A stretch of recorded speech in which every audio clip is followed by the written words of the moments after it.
ओम शांति। मैं बाबा का समीप रत्न हूँ, लाडला सिकिलधा बच्चा हूँ।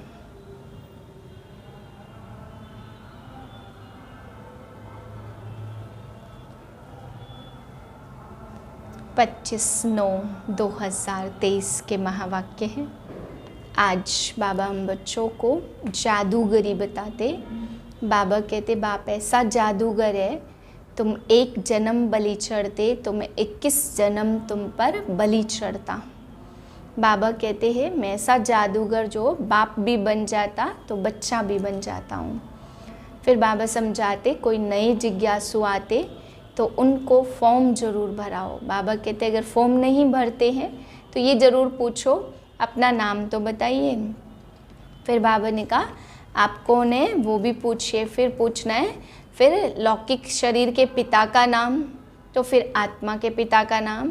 तो बाबा ने कहा बस इतना भी अगर बताते हैं तो आगे उनको फिर समझाना है 2 बाप का रहस्य। बाबा आज कहते बच्चे तुम्हें सब पर रहम दिल बनना है, सबको वर्षा मिलना चाहिए, इसलिए कोई भी नया जिज्ञासु आए तो उसको कुछ ना कुछ ज़रूर देना है। 2 बाप का रहस्य ज़रूर बताना है, क्योंकि अगर तुम ये बातें बताते हैं तो वो अपने बाप से वर्षा ले सकते हैं। फिर बाबा कहते बच्चे विघ्नों को दूर करना है तो बाबा की याद में लगे रहना है। जितना ज़्यादा तुम उमंग उत्साह में रहेंगे तो विघ्न भागते चले जाएंगे। मीठे बच्चे तुम्हारे दर पर कोई भी आए तो उससे कुछ न कुछ ज्ञान धन देना है। पहले फॉर्म भराओ, फिर 2 बाप का परिचय दो। प्रश्न है जादूगर बाप की जादूगरी कौन सी है? उत्तर है जादूगर बाप की जादूगरी देखो। इतना ऊंचा बाप कहते मैं तुम्हारी सेवा में आया हूँ, मैं तुम्हारा बच्चा भी बन जाता हूँ।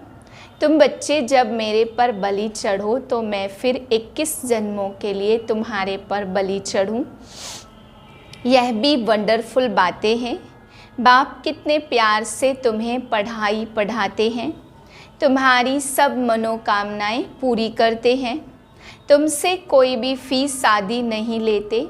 उन्हें कहा जाता राजू रमजबाज। गीत है जो पिया के साथ है उनके लिए ही ज्ञान की बरसात है। ओम शांति। पिया और वर्षा जो पिया के साथ है उनके लिए बरसात है। किस प्रकार की? इसको ज्ञान वर्षा कहा जाता है। ज्ञान वर्षा कौन करते हैं? ज्ञान का सागर। अब यह गीत जिन्होंने गाया या बनाया वह तो कुछ भी जानते नहीं हैं। तुम हो लक्की ज्ञान सितारे, तुम ज्ञान सागर के बच्चे बने हो, इसलिए तुमको ज्ञान सितारे कहा जाता है। बाप से ज्ञान ले रही हैं। नॉलेज की हमेशा एम ऑब्जेक्ट होती है, कुछ न कुछ प्राप्ति का रास्ता मिलता है। अब तुम बच्चे जानते हो बेहद के बाप द्वारा बेहद का वर्षा लेना है। वह है पारलौकिक बाप। तुम्हारे पास कभी कोई नए जिज्ञासु आते हैं तो फॉर्म भरने पड़ते हैं, तो उनको समझाना चाहिए, क्योंकि फिर भी तुम्हारे पास आए हैं ना, तो कुछ न कुछ विचारों को मिलना चाहिए। बहुत गरीब हैं, तुम्हारे पास तो अथॉरिटी है। हाँ, नंबरवार कोई फुल पास होते हैं, कोई कम, यह तो नशा है। हमारे पास ज्ञान रत्न ढेर हैं। ज्ञान सागर कोई महल में तो नहीं रहते, झोपड़ी में रहते हैं। झोपड़ी में रहना पसंद करते हैं। जब कोई कहे हम फॉर्म नहीं भरेंगे तो बोलो अच्छा अपना नाम तो लिखेंगे ना। हम बड़ी बहन जी को दिखाएं कि फलाना आया है, कुछ समझने के लिए तो आए हो, अच्छा अपना नाम तो लिखो। लौकिक फादर का नाम भी लिखना पड़े, फिर समझाना है 2 बाप तो हैं, एक है लौकिक बाप और दूसरा है पारलौकिक परमपिता परमात्मा। जब पिता कहते हो तो उनका नाम तो लिखो, परमपिता कहते हो तो वह सबका बाप है। हर एक को लौकिक और पारलौकिक दो बाप होते हैं। भक्ति मार्ग में दोनों बाप हैं। यह बातें तुम बच्चों को समझकर फिर समझानी है। कितनी सहज बातें समझाई जाती, बुद्धि में आता बरोबर। सतयुग त्रेता में पारलौकिक बाप को याद नहीं करते हैं, वहाँ तो सब याद करते।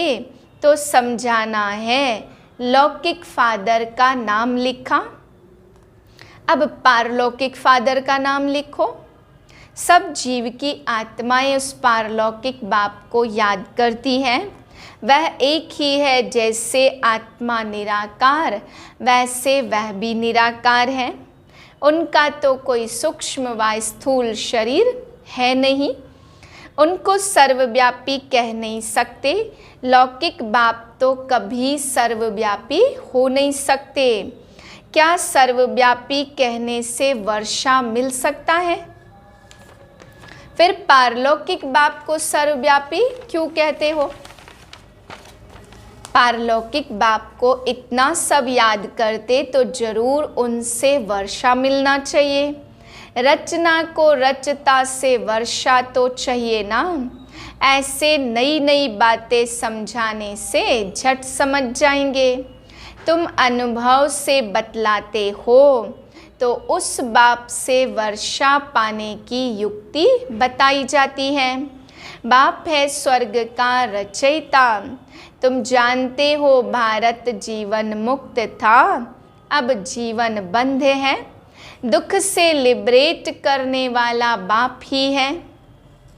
यह त्रिमूर्ति सहित लक्ष्मी नारायण का चित्र बहुत अच्छा है, हर एक के पास होना चाहिए। इस पर समझाओ कि बरोबर यह लक्ष्मी नारायण भारत के आदि सनातन देवी देवता थे, सतयुग के मालिक थे। स्वर्ग का वर्षा जरूर पारलौकिक बाप स्वर्ग का रचयिता ही दे सकते हैं।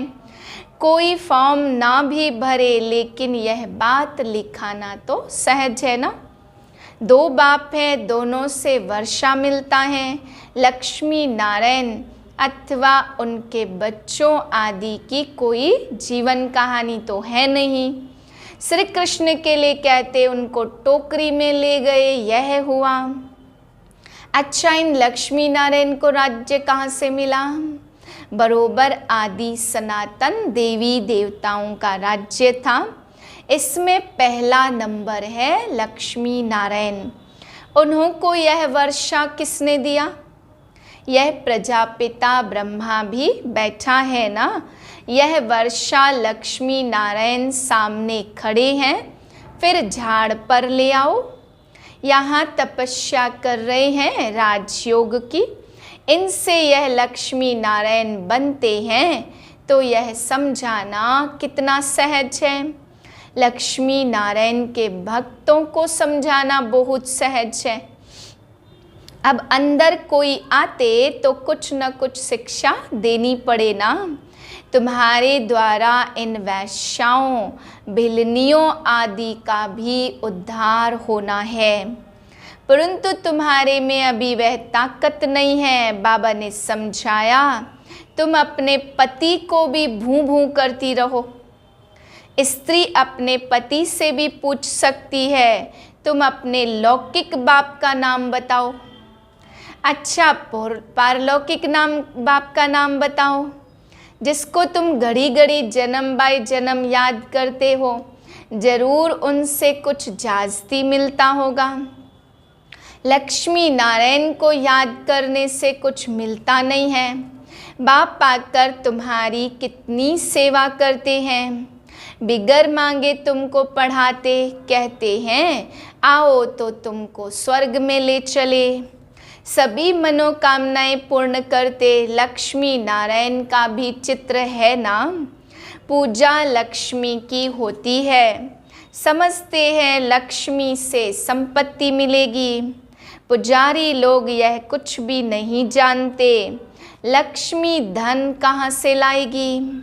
उनको जरूर पति से मिलता है। तुम बच्चों को समझाना पड़े। तुम अभी समझते हो, आगे हम क्या करते थे, कुछ भी नहीं समझते थे। अब अच्छी रीति जान गए हैं। श्री कृष्ण जन्माष्टमी होती है तो सवेरे में उनको दूध पिलाते, झूला झुलाते और रात को फिर पूरी तस्मई खीर आदि खिलाते हैं। क्या इतने में इतना बड़ा हो गया जो पूरी तस्मई खाने लायक हो गया? यह भी समझने की बातें हैं। तुम जानते हो यह राधे कृष्ण ही फिर लक्ष्मी नारायण बनते हैं। शिव बाबा इन्हों को यह पद दिलाते। शिव को कभी पूरी तस्मई आदि नहीं खिलाते, उन पर सिर्फ दूध चढ़ाते। अब शिव बाबा तो है निराकार, जिनका कोई नाम रूप नहीं, उन पर दूध आदि चढ़ाने का मतलब क्या है? उनको कुछ खिलाते नहीं हैं, निराकार है ना। तो श्री कृष्ण को रोटी आदि खाने के लिए मुख है। शिव पर कुछ नहीं चढ़ाते, शंकर पर चढ़ाते, शिव पर नहीं। शंकर का तो फिर भी आकार रूप है ना, तो दोनों एक तो हो नहीं सकते। अब बाबा कितनी नॉलेज देते हैं, कितनी गुप्त बातें हैं। तुम गोपिकाएं शिव बाबा की हो। शिव को फिर बालक भी कहते। यह भी शिव बाबा पूछते हैं, तुमने शिव को बालक क्यों बनाया? वर्षा बालक को दिया जाता है। पहले जब तुम बलि चढ़ो तब ही शिव बाबा बलि चढ़े। यह भी बाप बच्चों पर बलि चढ़ते, परंतु कहते हैं पहले तुमको बलि चढ़ना है तब मैं बलि चढ़ूं। बलि चढ़ना अर्थात उनको अपना बच्चा बनाना, उनकी पालना करना। यह कितनी वंडरफुल बातें हैं। माताएं हैं ना, पुरुष भी शिव बालक को अपना वारिस बनाते हैं। शिव बाबा को जादूगर कहते। लक्ष्मी नारायण जादूगर नहीं है। यह बड़ी गुप्त बातें हैं, विरला कोई समझ सकते। आप परोक्ष भी बतलाते हैं। तुम बच्चे अनुभवी हो। बाबा ने साक्षात्कार किया, मम्मा ने कोई साक्षात्कार नहीं किया। फिर भी मम्मा सबसे तीखी गई। सबको तो साक्षात्कार नहीं होगा, ऐसे तो बहुतों को साक्षात्कार हुए, आज तो है नहीं। साक्षात्कार से कोई कनेक्शन नहीं है। यह तो है धारण करने और कराने की मीठी बातें। जादूगर राजू रमजबाज तो है ना, तो जादूगर लोग बहुत तीखे तीखे होते हैं। संतरे निकाल दिखाते, सिर काट कर फिर जोड़ देते हैं। आगे बहुत जादूगरी दिखाते थे। अब बच्चे जान गए बाबा की महिमा गाई जाती है। तुम्हारी लीला अपरम अपार है, तुम्हारी गतमत न्यारी है। तो बाप कितनी श्रीमत देते हैं। श्रीमत से तुमको श्रेष्ठ देवता बना रहे हैं। श्री श्री कहा जाता निराकार शिव बाबा को। लक्ष्मी नारायण को ऐसा श्रेष्ठ किसने बनाया? जरूर उनसे श्रेष्ठ ते श्रेष्ठ होगा। बाबा ने यह हम इलम विद्या सीखते कि मनुष्य को देवता कैसे बनाया जाए। अभी तुम सब सीताएं रावण की जेल में शोक वाटिका में दुख उठा रही हो। राम राज्य में कभी शोक होता ही नहीं, तो जिससे वर्षा मिलता उनको याद करना है। हम आत्मा हैं यह भी मानते हैं। पूछो तुम्हारे लौकिक बाप का नाम क्या है? पारलौकिक बाप का नाम क्या है?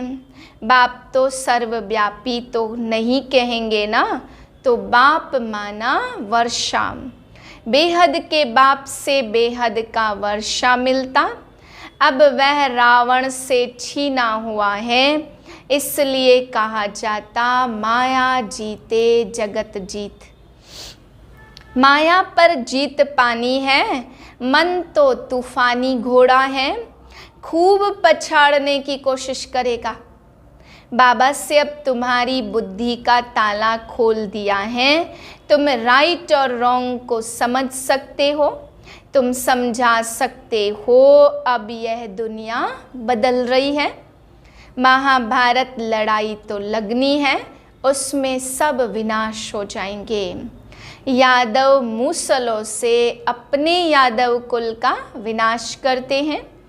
पांडव कुल की जीत होनी है, परंतु दिखाया 5 पांडव बचे और वह भी पहाड़ों पर गल गए।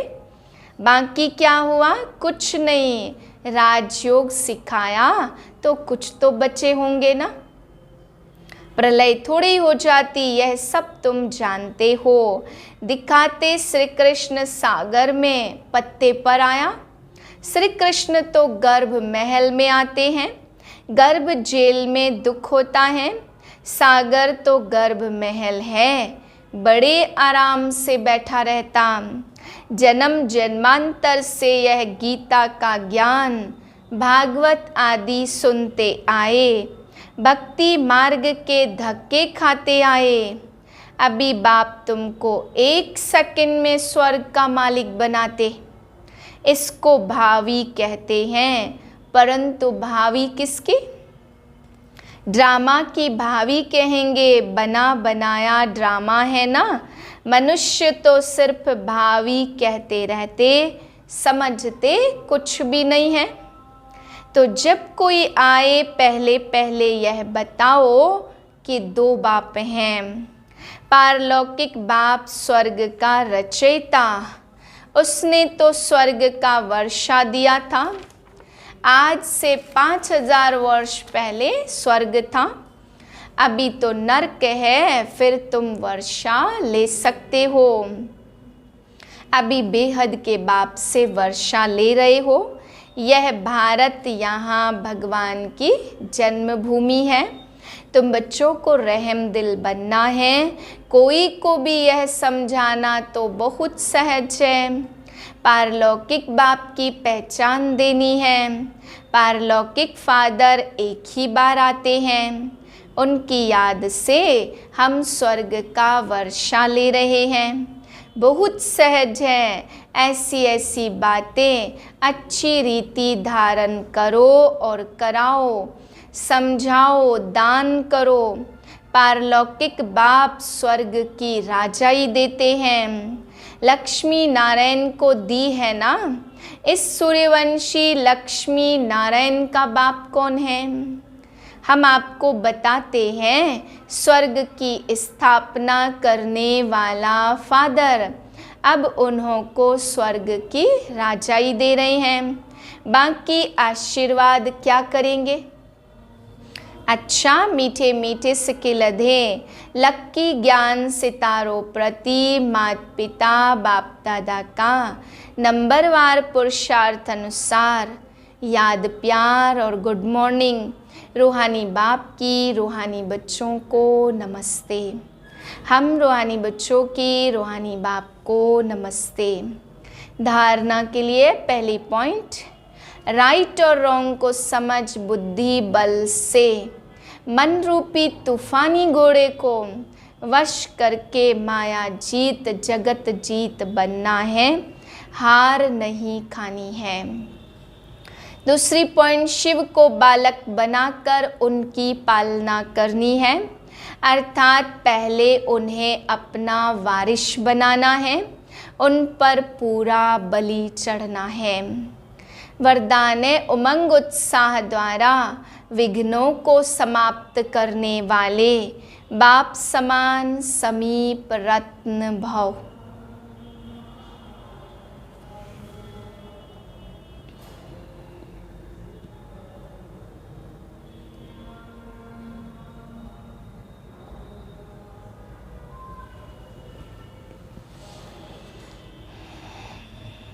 वरदान है, उमंग उत्साह द्वारा विघ्नों को समाप्त करने वाले बाप समान समीप रत्न भव। बच्चों के दिल में जो उमंग उत्साह है कि मैं बाप समान समीप रत्न बन सपूत बच्चे का सबूत दूं, यह उमंग उत्साह उड़ती कला का आधार है। यह उमंग कई प्रकार के आने वाले विघ्नों को समाप्त कर संपन्न बनने में सहयोग देता है। यह उमंग उत्साह का शुद्ध और दृढ़ संकल्प विजयी बनाने में विशेष शक्तिशाली शस्त्र बन जाता। इसलिए दिल में सदा उमंग उत्साह को व इस उड़ती कला के साधन को कायम रखना। स्लोगन है, जैसे तपस्वी सदा आसन पर बैठते हैं, ऐसे आप एक रस अवस्था के आसन पर विराजमान रहो। ओम शांति।